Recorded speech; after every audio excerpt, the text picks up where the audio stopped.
ఈ కాపులకి రిజర్వేషన్ ఇవ్వటం అనేది రాజ్యాంగపరంగా సాధ్యపడే అంశం కాదు అనే చర్చ నడుస్తుంది. దాంట్లో వాస్తవం ఉందా? స్పష్టత ఉన్న వాళ్ళైతే అసలు ఆ మాట అనరు. ఈ కాపు రిజర్వేషన్ హామీ తెలియక ఎన్నికల హామీగా ఇచ్చారా? ఈ ముద్రగడ పద్మనాభ గారు ఈ విషయంలో సుదీర్ఘమైన ఉద్యమం నడిపారా, లేదంటే అవగాహన లేక నడిపారనుకోవచ్చా? కాపులకి క్లియర్గా అర్థం కావాలి.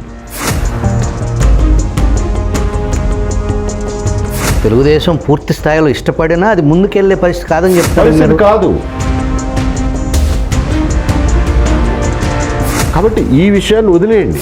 ఈడబ్ల్యూఎస్ కోటా కింద 5% కాపులకి చట్టం చేశారు. అది ఎందుకు నోచుకోవట్ల అమలుకు? కుదరదు. మీకు కాపు వ్యతిరేకి అని మీకు ఇష్టం లేదు దీన్ని. అనవసరంగా ఒక కులం మీద ఒక కులానికి అనుమానాలు, అసహనాలు, అసూయలు ఇవి పెరిగిపోయినాయి. లెగిస్తే తినేదే ఈ కుల రాజకీయం కదా.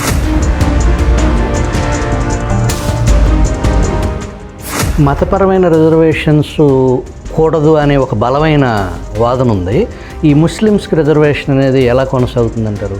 4% ఇచ్చారండి వైఎస్ రాజశేఖర రెడ్డి గారి టైంలో. అధికార పార్టీ తెలుగుదేశం దీన్ని ముందుకు తీసుకెళ్లే వ్యవహారం, దాన్ని వెనకమాల మీకు ఇస్తే నేను బీసీ స్టేటస్ కాపులకు ఇవ్వడానికి నేను సంతకం పెట్టను పొమ్మన్నాడు.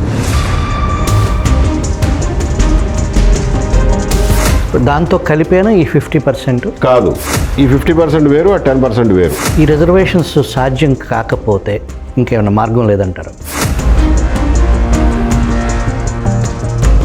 కండిషన్స్ అయితే అవి స్పష్టంగా చూసే అవకాశం ఈ పార్టీలు ఎందుకు ఇవ్వట్లా? ఆ సమర్థించిన దాంట్లో ఏం పెట్టారంటే మెలికి,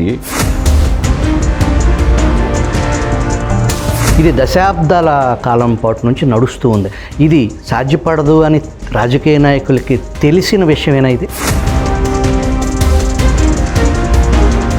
2019 ఎన్నికల సభలో అది కూడా